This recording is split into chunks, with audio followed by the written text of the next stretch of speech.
Alrighty, hello there, welcome back everybody, including myself. As you may have noticed or may not, I did miss a week. So with no heads up, my apologies. And I guess I want to be upfront about why, because I think it directly ties into what we've been talking about all along.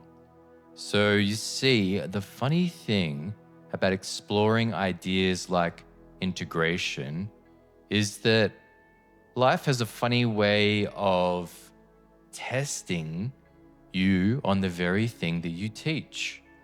So over the past few months, I've found myself a little bit off course, a little disoriented, and especially in my own journey.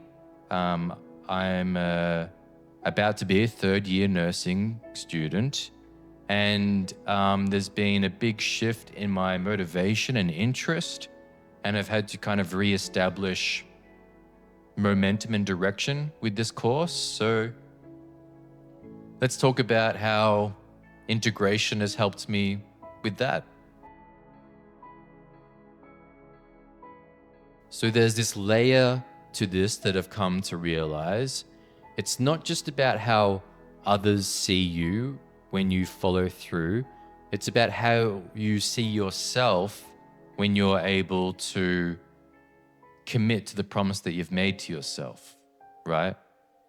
Because what happens is when you make a promise to yourself and you don't keep it, there's a kind of self-betrayal that lingers in the background, even if we don't fully acknowledge it. So it sits there and it eats away at you. And I realized that was what was happening to me. I was letting myself down quietly, and it was time to face it. And of course, I'm not alone in this. If you look at some of the greatest philosophers or psychologists, you'll find that most of them, their powerful insights have come from being tested, often by their own philosophies or ideas. So take Viktor Frankl, for example, right? So he develops this philosophy of finding meaning in suffering while he's inside of a Nazi concentration camp.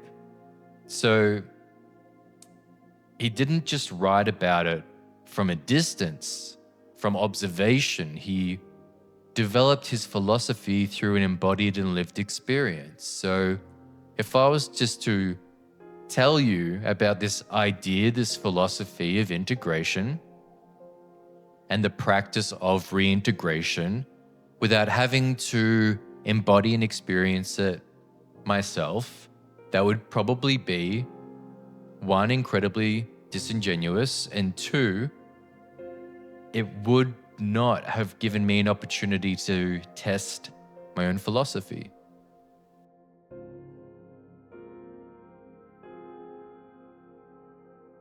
And it makes me think about Carl Jung as well. And look, I'm not trying to, compare myself with the greats, but the idea is he went through something in which most of us would consider a psychological crisis, something that today might have landed him in a psychiatric ward, right?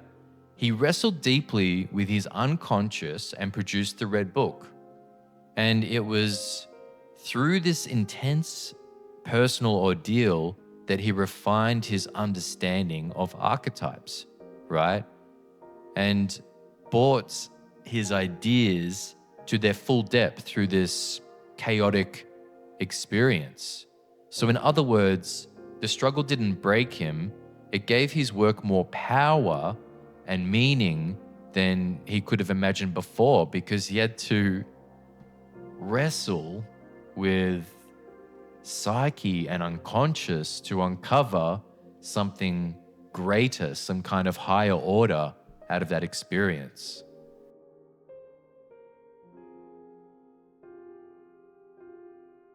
So in a way, that's how I was able to find my way back here, to complete this commitment or promise I've made to myself, to complete a series of videos on YouTube that is related to something that's meaningful to me.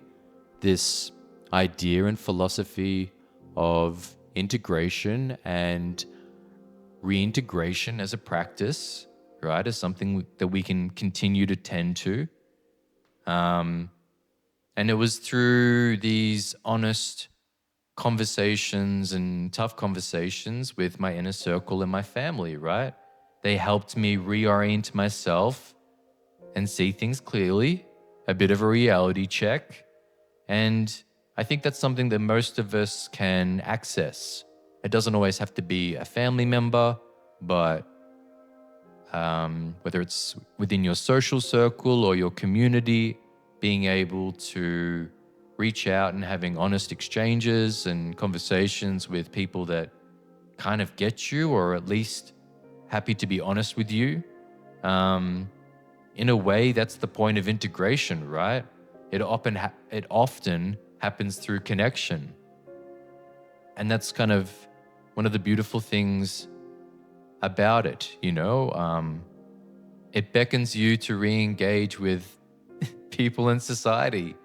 We can't always be Carl Jung or Viktor Frankl in isolation or in a concentration camp deriving meaning from suffering. Sometimes it happens in a more quieter, less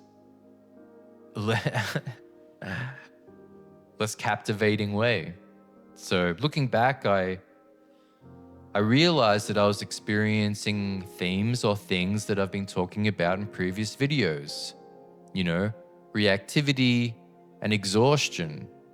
I was in a state of exhaustion from being stretched too thin over too many different directions or roles. And because of that, I reacted and I wanted to stop doing the videos because I was responding to a state of exhaustion, right? And I wasn't focusing on the present moment, the day-to-day, the step-by-step things we need to do. And the thing is, you know, these challenges are always going to come to us. That's the whole idea of life. And the important part is just to recognize that and stay on the way.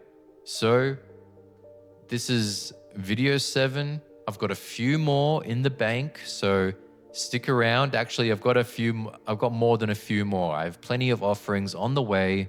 Stick around and let's get through this together.